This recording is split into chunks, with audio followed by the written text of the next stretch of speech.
Okay, so I know normally I complain when Disney drops multiple episodes as its premiere for something that's going to be weekly because it eats up more of my time, makes things harder. I'm actually really glad that they dropped the first two episodes on this one. Because holy cow, the first episode sucks. Second one's not bad though. Daredevil, Born Again.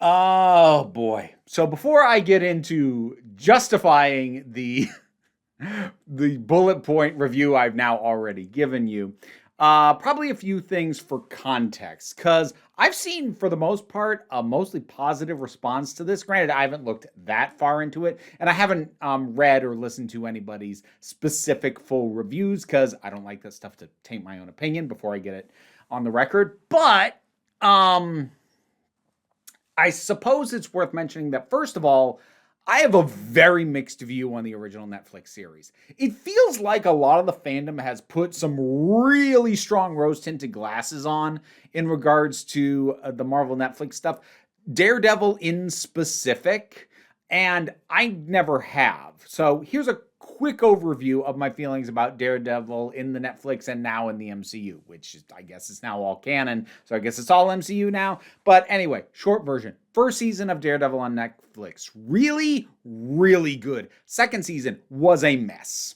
It was an absolute mess. Yes, including the Punisher half. That wasn't good either. The Elektra half on the back end was worse and bad in a different way. Neither half was good. There wasn't a lot of good stuff in season 2. Season 3 did have some good stuff, and the bad stuff was not as bad, but it still wasn't anywhere near the quality that the first season was.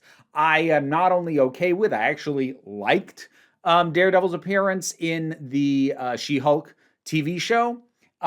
Quick reminder on that, I guess I was not a huge fan of the series until the last 3 episodes of the season, which nailed what I'd always wanted the thing to be. I am annoyed it didn't get a second season. And his little cameo thing in Spider-Man was fine. Like, that was throwaway. It was fine.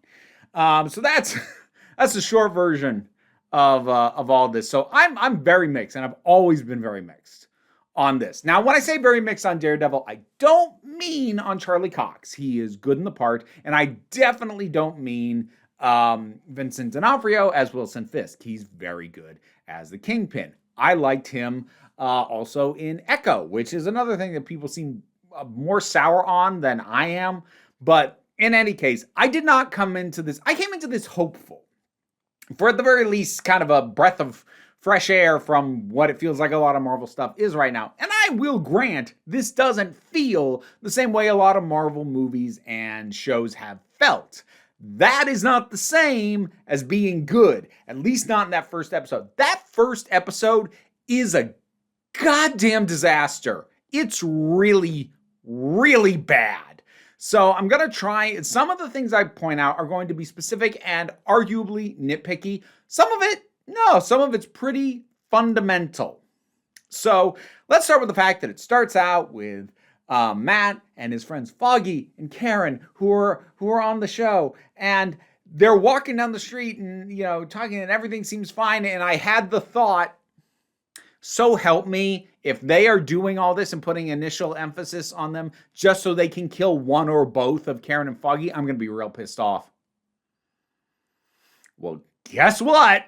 To the disappointment, but absolutely not the surprise of me, Foggy ends up getting killed by Bullseye. A version of Bullseye carried over from Netflix, who I barely remembered this freaking guy. He wasn't horrible, but he wasn't particularly memorable. So I wasn't exactly thrilled to have him back. So I'm going to jump around this a little bit. And yeah, I'm just going to do spoilers. The thing I just told you happens in the first few minutes, but I'm just going to talk about these episodes. I don't care. So Foggy's dead. Just straight up dead. And Matt beats the crap out of Bullseye and throws him off a roof. And initially I thought, well, that seems mildly wasteful to kill off 2 iconic characters from the comics who are also carryovers from the show within less than the first 15 minutes. And then Bullseye coughs, and I realized I was actually more annoyed at him living if we're still going to kill Foggy. And Yeah, here's the other thing. Next time we see Karen, we hear how she's in San Francisco. So, all right, a little bit of inside baseball in this. I don't follow a ton of the production of these things, but I did know that a couple of things happened. This show went through a major retooling, and initially, Foggy and Karen were not part of it. It is so obvious that they were included and written in just to get rid of them. And that pisses me off so much. I would rather you not have them. I would rather they not show up. Like, was that really the best thing you could think to do? Because they probably saw the initial frustration. People were like, oh, we really like Karen and Foggy. So your solution to that problem is to bring them in to kill one and have the other one move across the goddamn country? Why do you think that's going to make anybody happy with you? Look, there were so much cleaner solutions to this. All you needed was a couple of throwaway lines from Matt about how, people have moved on. Yeah, sure, still have Karen go to San Francisco. Say Foggy, he and Foggy got separate deals for, working at different law firms because their own practice, they couldn't support it anymore. You could have them just show up at the tail end. So, to set up, maybe they come back and become regulars in season 2. Or hell, have them both be thoroughly absent and he calls them and checks in with them now and then. That stuff you could shoot as inserts and you could have as easy drop-ins and reshoots. That clearly this entire thing with them is the whole damn thing's a reshoot, including the fight scene. Holy shit, the fight scene. The fight scene between Daredevil and Bullseye is so bad. And this show on Netflix had good fight scenes. Season 1 especially, and Season 2, it was one of the only things that was good about Season 2. Also had some really good fight scenes. But this I know you were trying to do something real show-offy, but because it's very clear that this entire action set piece, because you brought back Foggy and Karen at the last minute, because this entire action set piece is an add-in and you don't have the time to do it properly, it's a mess. It starts right off the bat with this rolling in of this gas canister and this gas pours out, and it's so obviously CGI. It is so goddamn fake. Like, what was good about the Daredevil fight scenes was they felt real, they felt impactful, they felt brutal, the hits hurt. Here, immediately, it all feels fake and phony because all the smoke in the room is clearly not actually there. And they try and do this long continuous shot thing, those kinds of show-offy things. You're like, ooh, we'll hide the seams of all the edits so it looks like we did it in one continuous shot. That doesn't work if it's super obvious all the tricks that you used to make it one continuous shot. Like the freaking CGI smoke. Like the fact that, just frankly, Matt and Bullseye just look green screened in half the freaking time. You keep going for these long shots of their action, which means it's not close in, it's not intense. The hits don't have any freaking impact whatsoever. You do this pull out and then these people close these doors oh, let's get away from it. That's obviously one of the places where you hit an edit. It's so freaking clear all the ways in which you tried to make this shot work, which just makes it work all the worse. That kind of shot only works if you can nail it, and you did not have the time on this obvious pickup reshoot to nail it. It's horrible. The whole episode is not great. The first 15 minutes are a catastrophe. It's so bad. It pissed me off so much. And that is, unfortunately, while the worst of the first episode, not the only problems. We get stuff like the world's most obvious and on-the-nose needle drop I have heard. God, I don't know since when. When you come in on Matt in his apartment and you have a song come in, I don't believe in an interventionist God. Oh, for God's sake. Oh, it's really bad. It's really bad. And the first episode is a Frankensteinian creation. It is my hope that the first episode is what suffered the most from the retooling and the reshoots, because it's very clear in order to set up what they were still going to keep from what the original plan was, deal with the stuff with Foggy and Karen, and just try and set up whatever else was now new that they were going to have later in the season that wasn't part of the original plan. It's just a mess. It is a mess of a first episode. It gives you no real sense of any of these people. You can't get invested. It's banking on all this stuff that and assumes you have foreknowledge of a show that's been off the air for, 7 years? Like this, it's real bad. It's real bad. Second episode is better. By a fair amount, actually. Second episode I would actually call good. There's a number of things that help.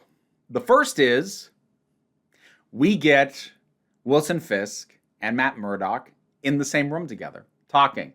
These two have such fantastic antagonistic chemistry. They are great playing off each other. I really like it. So that's real good stuff. The Fisk being mayor thing, like, as a general notion, I'm down with that. When I realized fairly early on that they were going to make some Trump parallels, I got nervous. But they actually handled that really smartly. Because what would have been the bad thing to do would have been to alter Fisk's characterization to make him as a personality seem more Trump-esque, which would have been a betrayal of the character, just in general and of this particular iteration of him in particular. But they didn't do that, but they still make the parallels. How? By putting the focus onto what people think about him. There's a focus and an emphasis on the fact that, like, this is a criminal. We all know he's a criminal. No, of course we wouldn't want that. But then other people being like, he doesn't take any crap. You know, he knows how to get things done. And it's the kinds of things you hear people say about Trump, that they have got the story massaged in a way that it also makes sense people would say about Fisk. That is a really intelligent way to make parallels without breaking Fisk's characterization and personality to make him an actual mirror to Trump as a figure. You're just mirroring the campaign and the support and or distaste for this person who has come to power without actually having to parody him as a personality. That's good. That's real good stuff. I like that. There's a few other problems, though, that are spread across both episodes. So while I really like how they accomplish that, like, this is admittedly probably the nitpickiest thing I'm about to go off on.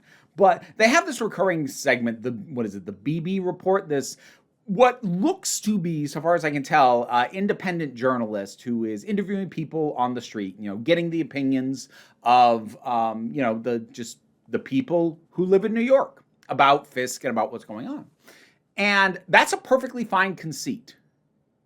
It bugs the hell out of me, though, that when the show does it, it switches to a 3:4 ratio like it's on a CRTV in the 90s.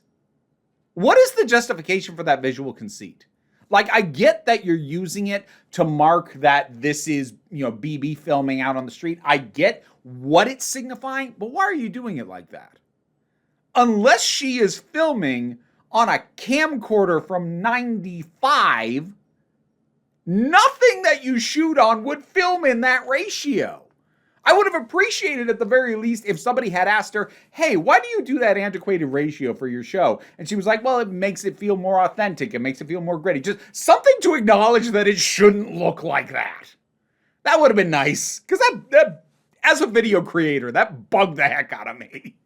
But other than that visual conceit, the use of her character and the on-the-ground segments are pretty effective so far. That's working pretty well. Vanessa. I'm not happy with what they're doing with Wilson Fisk and Vanessa. Because what is amazing about them, and what has been amazing about them in the Netflix shows, what was amazing about them in season 1 and what was amazing about them in season 3 was how well they got each other. The fact that nobody else got either one of them the way they got each other, and how much they supported each other, and how much they each made the other one stronger and more determined. Like, they were an amazing villain power couple. And now they're in couples therapy. Now there's this weird ass tension, and like, yes, I understand the logistical things they're putting in there to like say that, well, this is what caused the tension. I don't care. This isn't interesting. This isn't what I like about them. This isn't what made them fantastic. This is the opposite of that.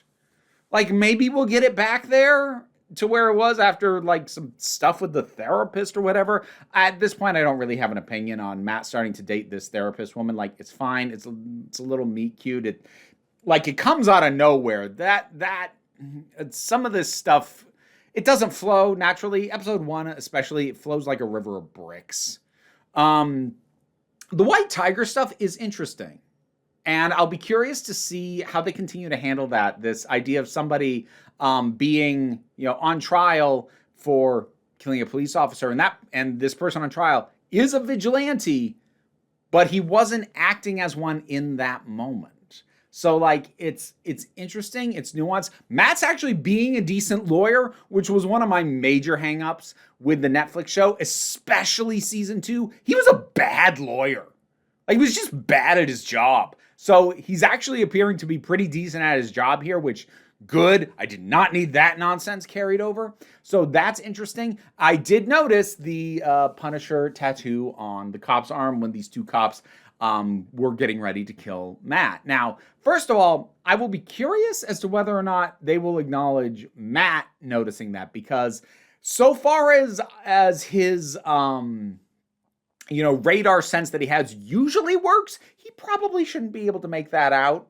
But regardless, that I do find interesting. Now, I'll be honest, I'm not a big fan of the Netflix Punisher. I actually don't like him at all. I find him boring, ultimately. I don't really like him, and it's not the actor's fault. Like, he can bring the gruffness and everything else. I don't like how the character was written at any point. I bailed trying to watch his own series on Netflix. I got halfway through the first season. I was bored out of my mind. So I'm not gonna act like I'm thrilled at the idea of bringing the Punisher back in. I did know he was supposed to show up regardless, so I wasn't surprised. But that having been said, if they're gonna put the focus on like cops thinking they're the Punisher, that's a good angle to go at, especially because when addressed correctly in the comics, which it usually has been, when Frank finds out people idolize him,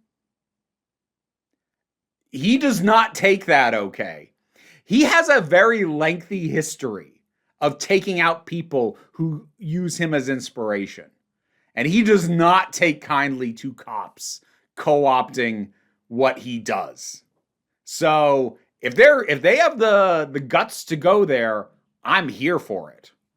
We'll see if they actually pan out on that, though. But overall, episode 2, way better.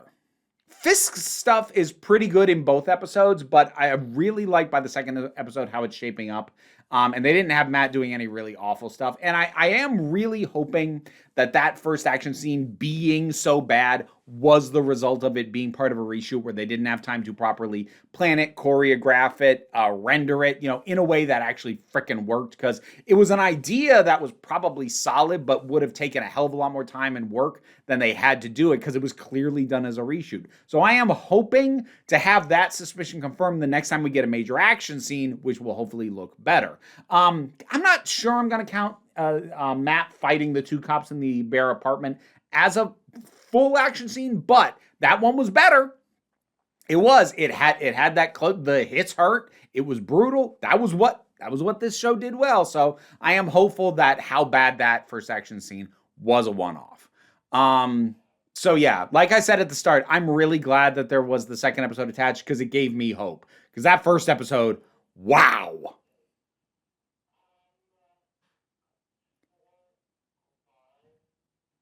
But that'll be it for this one. So thank you very much for listening to me. I will be trying to get these out on a weekly basis within 1 or 2 days from where they air. Patreon pays the bills and enables me to do this as my living, even if you can't help me out that way. Like, share, subscribe. They all help me out. Don't worry too much about it, though. Oh, drop whatever you thought about this one down in the comments. Let's talk about it. Almost forgot that part. Don't worry too much about any of it, though. We take a relaxed attitude around here, so just come on back next time you need a break. And now to thank my highest supporting Patreon supporters. Robin Moore, Zubin Lutfula, Goddess Elida, Welsh Wrestling Geeks, Oliver B., Melissa Pedersen, Movie Turtle, Ulrich Bogdan, Melinda Walters, Auntie Kate 808, Andre, Becky Sparks, Claire Wright, Fernabilax the Poodle, Tracy Scrabbit, Angry Casperl, Dave Hall, Quite Bearish, Rosalind Bennett, Adam RDL Taylor, Palbo Rabajagal, Mary Mello, Mira G, and Sir Didymus is my favorite. If you want to see me try and read your name while dealing with these little pains in my butt, check out the rewards on my Patreon and see if there's any that you like.